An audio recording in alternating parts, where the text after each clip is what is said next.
March 6, 1943. The edge of the Mareth Line, southern Tunisia. The desert was alive with noise. Wind howled across dunes, flinging sheets of sand that swallowed shapes and sound alike. In the haze, visibility had collapsed to mere yards. The men of the Royal Artillery's 72nd Anti-Tank Battery crouched low beside their 6-pounder gun, eyes red and raw, ears tuned to what they could no longer see. Somewhere ahead, engines growled, deep, mechanical, methodical. Panzers. The ground trembled under their advance. Every few seconds, a flash split the sandstorm. Muzzle fire from an unseen tank. The gunners returned nothing. They couldn't aim. There was nothing to aim at. Corporal David Kemp wiped grit from his sight and listened. He'd learned to hear steel move through wind. A few seconds of silence. Then the faintest clatter of treads. He shifted the barrel. Just a degree. Load. The command came quiet, almost swallowed by the storm. The shell slid home. Kemp took a breath he couldn't see. Then he fired. The gun recoiled into the sand, thunder cracking through the storm. And for a heartbeat, silence returned to the desert. In early 1943, the war in North Africa was entering its final brutal act. For nearly 2 years, the deserts of Libya and Tunisia had witnessed a relentless back-and-forth struggle. A chess game of sand and steel. Here, General Erwin Rommel's Deutsches Afrikakorps had built a reputation for speed, deception, and armored precision. His Panzer divisions seemed unstoppable, carving through British and Commonwealth lines with the deadly combination of mobility and surprise. The British 8th Army, however, had learned from humiliation. After defeats at Tobruk and Gazala, they regrouped under new leadership and new doctrine. By early 1943, they were hardened, veterans of retreat and recovery, and now pushing westward after their victory at El Alamein. Yet, as they advanced into Tunisia, they met an enemy still capable of striking back with ferocity. The Mareth Line, an old French defensive fortification, became Rommel's last stand in Africa. The terrain itself was treacherous. Unlike the open expanses of Libya, southern Tunisia offered rocky ridges, wadis, and deceptive dunes. Visibility could vanish in seconds. A sudden ghibli, a desert windstorm, could erase entire platoons from view. In this chaos, reconnaissance faltered, and artillery spotting became guesswork. For anti-tank gunners, sightlines were everything, and in Tunisia, they were a luxury rarely granted. Anti-tank crews were among the most exposed men on the battlefield. Their 6-pounder guns had no armor, no turret, only a thin gun shield offering minimal protection. When the cry of Panzer went up, these crews had seconds to locate, range, and fire before German 50 meters or 75 mm shells found them first. To stand fast in those moments required more than training. It demanded nerve born of repetition and luck that no soldier could explain. Corporal David Kemp's crew was typical of the 8th Army's frontline teams. 5 men, sunburned and exhausted, operating in temperatures exceeding 45 degrees Celsius. Their uniforms were faded, their rations dry, but their focus absolute. They had learned to rely on instinct, listening for the mechanical rhythm of enemy armor, judging distance by vibration, estimating aim by memory and intuition. By March 1943, Rommel's forces were retreating north toward the Mareth Line, harried by British artillery and American forces pressing from Algeria. Yet, even in withdrawal, the Afrika Korps fought with deadly precision. Their panzers could appear from behind dunes or gullies, unleash a storm of fire, and vanish before Allied spotters could respond. The British called these sudden clashes blind fights, engagements fought by sound rather than sight. The desert played tricks on men and machines alike. Engines echoed across valleys, sand turned distances deceptive, and mirages distorted everything. Many crews fired without seeing their targets, trusting only experience and faith. It was in one such storm, thick with grit and thunder, that Kemp's crew found themselves isolated from the rest of their battery. Holding a position near a dried wadi south of Medellin, radio contact was fading. Visibility, less than 20 meters. Somewhere ahead, a Panzer column was probing through the sand curtain, its engines muffled but unmistakable. For the British gunner, there was no retreat. Their task was simple but suicidal. Hold fire until a tank appeared, then strike before it did. But on that day, the desert refused to show its hand. And yet, amid that blindness, the sound of war still spoke. The position Kemp's crew occupied was little more than a shallow scrape carved into the hard Tunisian earth. The gun sat half-buried, its barrel wrapped in sand-stained canvas, camouflaged against the dunes. Around them lay an ocean of dust, silence broken only by the wind and the distant rattle of engines. For 3 days they had been in the same location, part of a screening force covering the 8th Army's left flank as the main columns prepared for a full assault on the Mareth line. Supply lines were stretched thin, ammunition came sporadically, and water was rationed to a trickle. Flies swarmed over empty ration tins, the smell of oil and sweat mixing with the dry tang of cordite. Yet the crew knew this was the price of the desert war. A war fought less by sweeping movements of divisions, and more by small groups of men holding on until the next attack. In those weeks, the Germans had begun using smoke and dust as deliberate weapons. They would drive their Panzers low through the terrain, stirring clouds of sand to blind Allied gunners. From the haze, their silhouettes would flicker like ghosts. There for a second, gone the next. The result was chaos. Men fired too early, revealing positions. Others froze, waiting for confirmation that never came. The desert swallowed information faster than any radio could transmit it. For Rommel's tank commanders, this environment favored the hunter. The German Mark III and I-4 Panzers had long-range optics superior to most British guns. Their shells could tear through Allied armor before return fire landed. Against these odds, the British 6-pounder anti-tank gun, though reliable, was underpowered. It could penetrate German armor only at close range, under 800 meters. That meant the gunners had to let the enemy come dangerously near. They had to see the whites of a tank's crosses before pulling the lanyard. But in the storm that day, Kemp's men couldn't see anything at all. Still, the orders were clear. They were to hold position until the armored column was confirmed neutralized or until further retreat orders were received. Every minute they stayed meant risk, but it also meant that infantry units behind them could reposition, avoiding annihilation by the advancing tanks. To the men crouched in the dust, strategy was irrelevant. They thought not of divisions or fronts, but of sound, the rhythm of metal, the grinding pitch of treads. Kemp's loader, Private Ellis, swore he could tell the difference between a Mark IV and a half-track by ear alone. Sergeant Muir, the section commander, had drilled them on it. When you can't see, listen.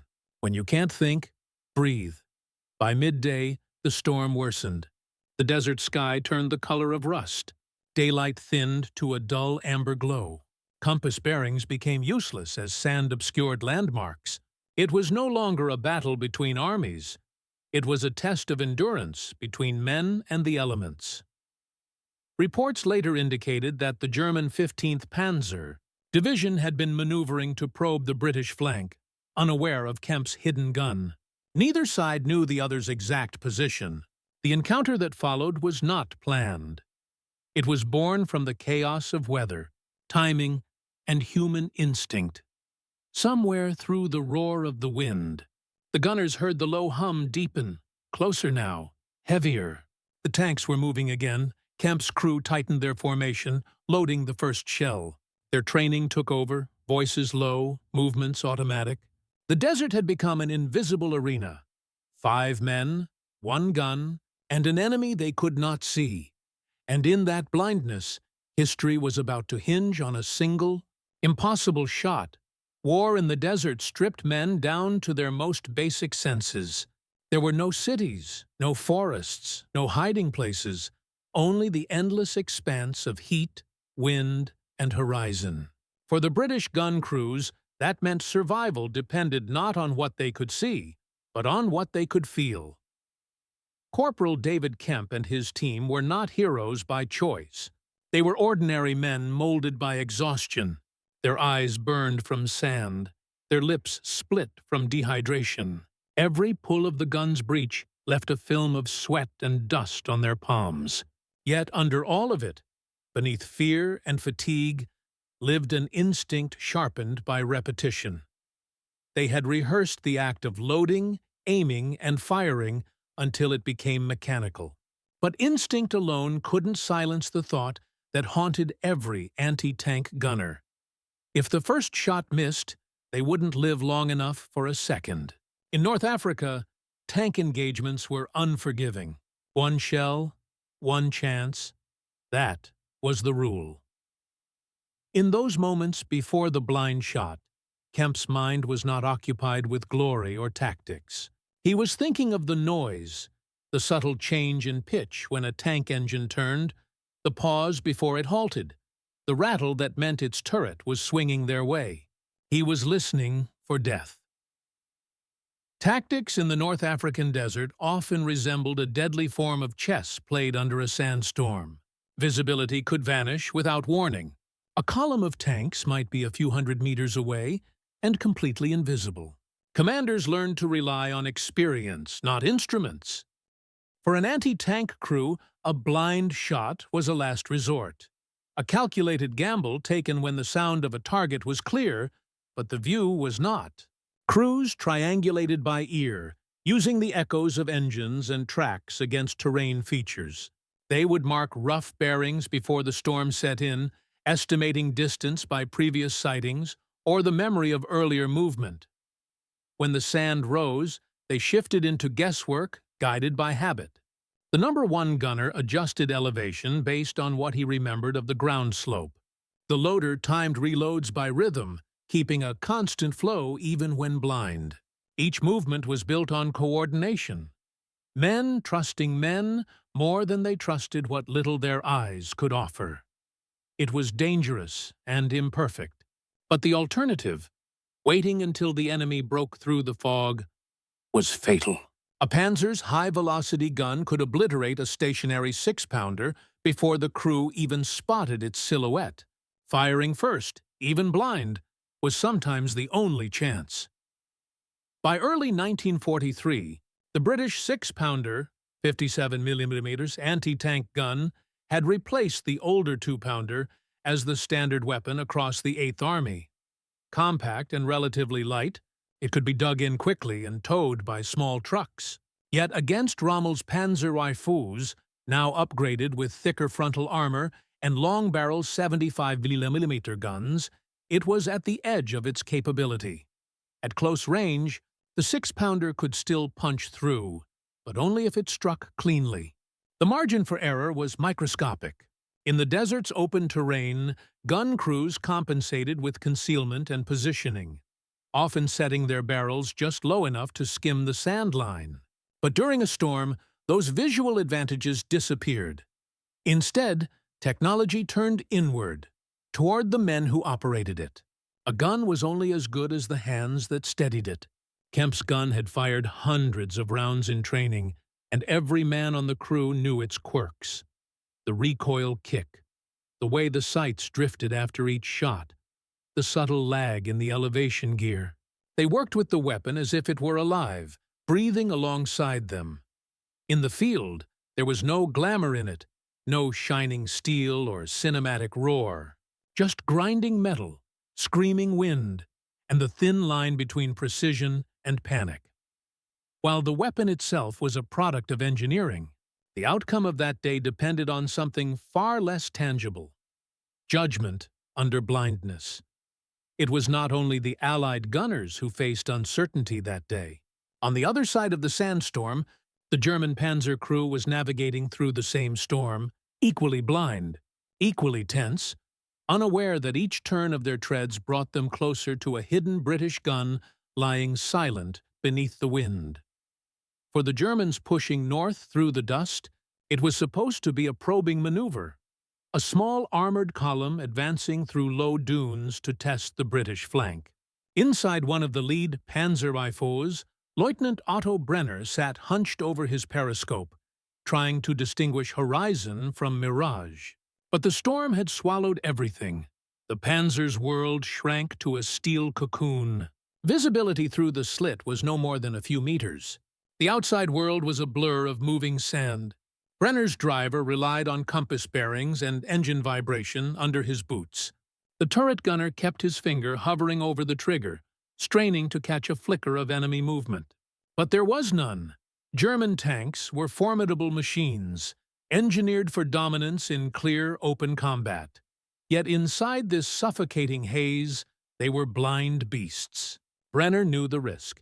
The desert's silence could hide anything: a minefield, an anti-tank gun, or a single British crew crouched in ambush. The Panzer's armor might hold, but one hit in the wrong place, the track, the turret ring, the ammunition rack, could end everything in seconds. Still, the column advanced. Orders were orders. The German doctrine of aggression demanded momentum. Hesitation meant vulnerability. They pressed forward into nothingness, unaware that less than half a kilometer away, Kemp's 6-pounder was waiting. Both sides were trapped in the same paradox. They had to act without confirmation. For Kemp's crew, that meant aiming by sound. For Brenner's, it meant moving by instinct. In such conditions, combat was reduced to its most primal form: reaction, timing, and belief. To fire blind required a unique kind of courage, not the cinematic kind shouted through gunfire, but the quiet resolve to make a choice with incomplete information.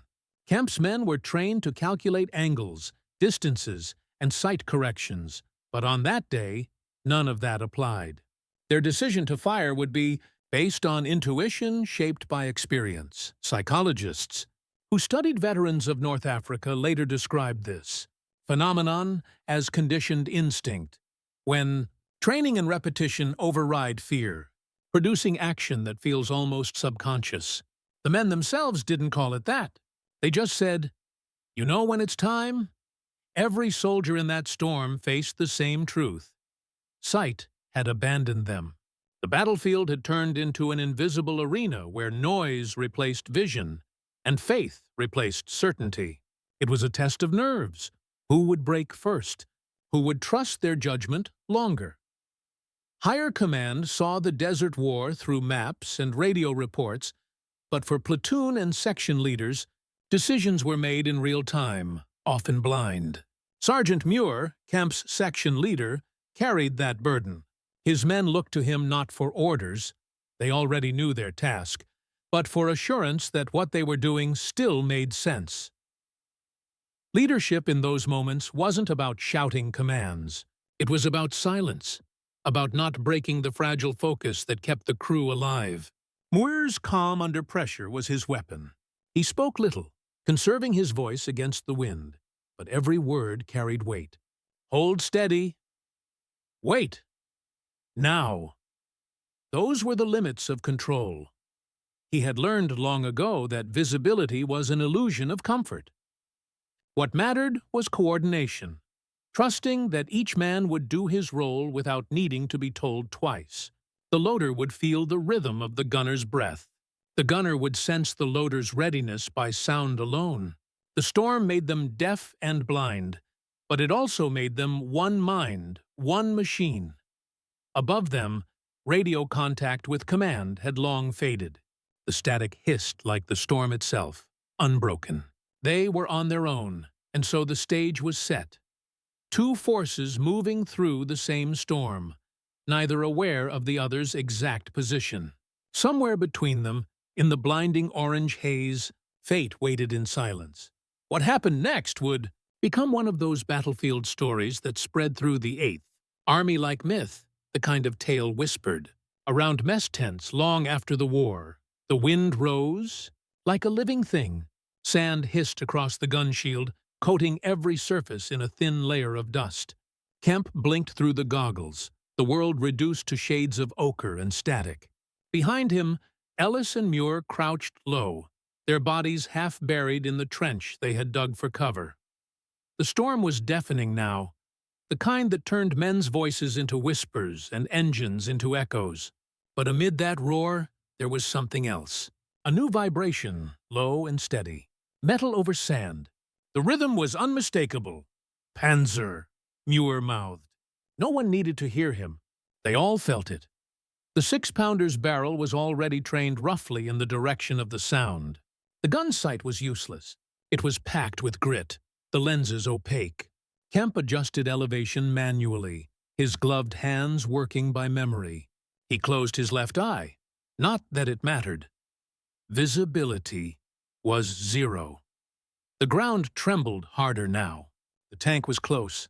They couldn't tell how close. 50 meters, perhaps less. The loader slid a shell into the breach, locking it with a metallic snap. Kemp's pulse slowed, then steadied. In training, they called it the calm gap, the strange silence that comes just before action. Ready. He didn't shout. The word came out like breath. For a moment, nothing moved. Then, through the storm, came a flash. Not light, but motion. A faint distortion in the curtain of sand just ahead and to the right. Kemp felt it more than saw it. He pivoted the barrel by instinct, a fraction to the right. On! Muir's voice was almost drowned by the wind. The order was enough. Kemp's hand tightened around the firing lever. He fired. The gun's recoil slammed through his shoulder and into the earth. The blast tore a crater of clean air through the sand for a heartbeat before it closed again. The thunder of the shot vanished into the storm, replaced by the ringing in his ears. Then came the sound they'd been waiting for. A single, sharp, metallic crack that didn't belong to their gun. Something heavy struck something hollow. A heartbeat later, a muffled detonation rolled through the haze. The desert exhaled smoke. No cheers. No movement. The crew froze, disbelieving. Ellis was the first to speak, shouting over the storm. Hit? Kemp didn't answer. He leaned forward, trying to see through the shifting sand. Then faintly, a flicker of orange. Not fire, but reflection. The outline of a turret, half silhouetted in the gloom, unmoving. Muir raised his field glasses, wiped the lenses, squinted. The image cleared just long enough to confirm it. The tank's hatch blown open, smoke leaking upward. Hit, he said, almost to himself. Direct hit. The moment didn't feel real. It never did. The storm went on raging as though the world hadn't just changed.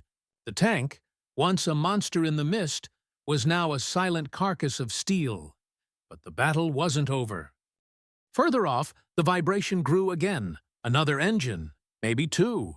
The first Panzer had been the vanguard. More were coming. Muir gave quick orders. Reload, re-aim, prepare for second contact. Yet even as they worked, every man knew they had accomplished something beyond luck. To hit a target they couldn't see, under 0 visibility, with a single round. It bordered on impossible. For Kemp, it didn't feel like triumph. It felt like disbelief. He had pulled the trigger out of faith in training, in rhythm, in the invisible geometry of war. And it had worked, but there was no time for reflection.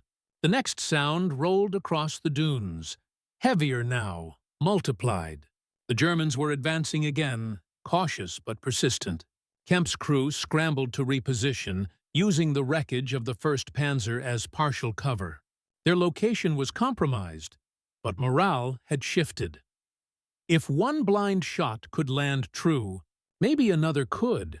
As the sandstorm began to thin, dark shapes emerged through the amber veil. The next wave of Panzers creeping forward, unaware that one of their own already burned ahead of them. The gunners steadied their aim once more. The storm was easing, but the danger was far from over. The wind began to soften, and the first hints of daylight filtered through the dust. The storm wasn't gone, but the world around them was no longer entirely blind. The outlines of dunes reappeared, ghostly, shifting shapes against the pale gold horizon. And through that half-light came movement, dark, square silhouettes crawling forward. 2, maybe 3 Panzers, advancing in a staggered line. Their turrets swiveled cautiously, probing the storm's remains for threats. The lead tank burned faintly, Kemp's first victim, black smoke curling upward like a flag. Inside the trench, the crew worked quickly and quietly. Ellis rammed another shell into the breach. Kemp adjusted elevation by a hair's width. His arms trembled, not from fear but from fatigue, the muscles stiff from recoil. Muir crouched beside him, scanning through binoculars crusted with grit. "Wait," he murmured. "Let them close." Every second stretched. The rumble of engines grew louder. 300 meters. 250. The sound of gears grinding over sand. Then one Panzer halted. Its gun turret turned, facing directly toward their position. Kemp froze. The enemy hadn't fired yet. Perhaps they hadn't seen them. Or perhaps they were hesitating, wary of what had taken out their comrade. In that hesitation, survival balanced on a thread. "Hold." Muir whispered again. The air was tense enough to hum. Kemp's thumb rested on the firing lever, sweat cutting lines through the dust on his wrist. The loader waited, muscles coiled. The entire world seemed to shrink to the distance between 2 unseen gunners, both waiting to blink first. Then the Panzer fired. The shells screamed overhead, tearing into the ridge behind them with a thunderous impact. Sand and rock rained down over the gun. The shockwave hit like a slap. Ellis ducked, swore, but stayed at his post. The blast had missed. Narrowly. "On target," Muir ordered sharply. "Now!" Kemp didn't hesitate. He fired. The 6-pounder spat flame and fury, the recoil throwing dust into the air. Through the haze, they saw a flash. The round struck the Panzer's frontal plate. Sparks, a glancing blow. Deflection, no penetration. Reload. The next shell slammed into place. Kemp adjusted aim slightly lower, compensating for the last miss. The Panzer was turning now, trying to pivot its thicker armor toward them. He had seconds. He fired again. This time, the impact came with a dull, heavy thud, followed by a thin jet of smoke erupting from the tank's side. The shell had hit near the track assembly. Metal twisted, the right tread buckled. The Panzer lurched, immobilized but still alive. "Tracks off!" Ellis shouted. "Again!" Muir barked. A third round, the last in the ready rack, was rammed home. Kemp fired almost immediately. The 6-pounder roared once more, and the shell struck just below the turret ring. A flash, then a gout of black smoke. The tank shuddered and stopped. The storm carried away the sound of secondary explosions from inside the hull. The second Panzer burned. Now, the last tank began reversing, retreating into the haze. It fired blindly, shells landing wide, detonating harmlessly across the dunes. The storm, in a strange act of mercy, cloaked the British crew again. Within minutes, the enemy pulled back, engines fading into distance. Silence. Only the crackle of burning armor and the wind's hollow whine remained. The smell of cordite and diesel hung thick in the air. Kemp sat back against the sandbag wall, his breathing ragged. Ellis leaned on the gun shield, coughing through the dust. They had done it. 3 shots. 2 kills, both fired under conditions that would have made sighted fire difficult, let alone blind. Sergeant Muir looked at his men, caked in sand, trembling, grinning despite themselves. He said nothing. Words weren't needed. In the desert, success was measured not in medals, but in survival. When the storm finally cleared, The wrecks stood as black monuments against the bright morning sun, a trail of smoldering steel across the dunes. Hours later, reinforcements arrived. Infantry from the Durham Light Infantry and an armored car from Divisional HQ. They found Kemp's gun still smoking, its barrel scorched and half buried. The men who came with the relief column couldn't believe the story. "Blind shot?" they repeated, shaking their heads. "Lucky devils, luck or not." The evidence lay before them. 2 destroyed Panzers and a crew that had somehow endured. That single engagement became part of the 8th Army's growing legend, another fragment in a long chain of grit and defiance that defined the Desert War. But victory in the desert was never final. For every battle won, another began over the next ridge. As the Mareth line loomed ahead, the men who had fired that impossible shot would carry its memory and the weight of what it meant into the final struggle for North Africa. By midday, the storm had vanished. What remained was a desert strangely quiet. Dunes flattened, tracks half erased, and 2 gutted Panzers smoldering under a cloudless sky. The war had rolled on beyond the horizon, leaving behind the silence of victory. Kemp's crew sat in the shadow of their gun, faces blackened with dust and oil. A supply truck from the 50th Division rattled over the dunes toward them, carrying water, rations, and a major with a clipboard. He asked the usual questions: range, sight picture, estimated distance. When Kemp explained he had fired by ear, the man frowned as though he'd misheard. "You heard it?" "Yes, sir," Kemp said quietly. "Tracked the sound through the wind." The officer blinked, scribbled something down, and moved on. The kind of official disbelief that followed stories too remarkable for paperwork. That night, the 72nd Anti-Tank Battery dug in again, waiting for orders to move toward the Mareth line. The desert grew cold quickly, and as they shared tins of corned beef by the dim orange of a storm lamp, Ellis finally broke the silence. "Blind shot or not," he muttered, "I'm not doing that again." Kemp smiled faintly. "You will," he said. "We all will." The truth was, every man who served in North Africa had, at some point, fought blind. Against the sand, the heat, the machinery of an army that moved like smoke. The desert didn't forgive mistakes, and yet it demanded them daily. Weeks later, during the Battle of the Mareth Line, Kemp's battery was credited with halting another German counterattack along the Gabes Road. The official report noted exceptional accuracy under adverse conditions. No mention of the sandstorm. No mention of the shot that had started it all. Years afterward, long after the war had ended and the desert had swallowed its scars, Kemp's story resurfaced in regimental records, a single line in the Royal Artillery Archives. CPLD Kemp engaged and destroyed enemy armor under zero visibility. March 1943. No medals, no headlines. Just a sentence, lost among thousands. But for the men who'd been there, the memory lived sharper than any citation. The hiss of the wind, the vibration through the sand, the instinctive pull of the trigger, all of it etched into muscle and bone.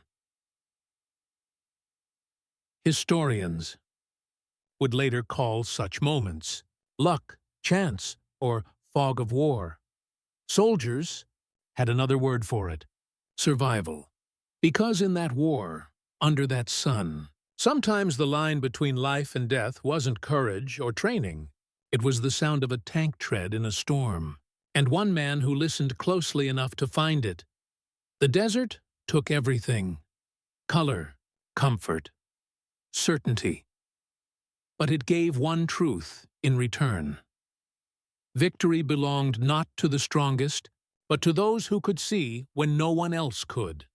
And so, the legend of the blind shot passed quietly into history. A story told between veterans, half believed by officers and wholly owned by the sand itself.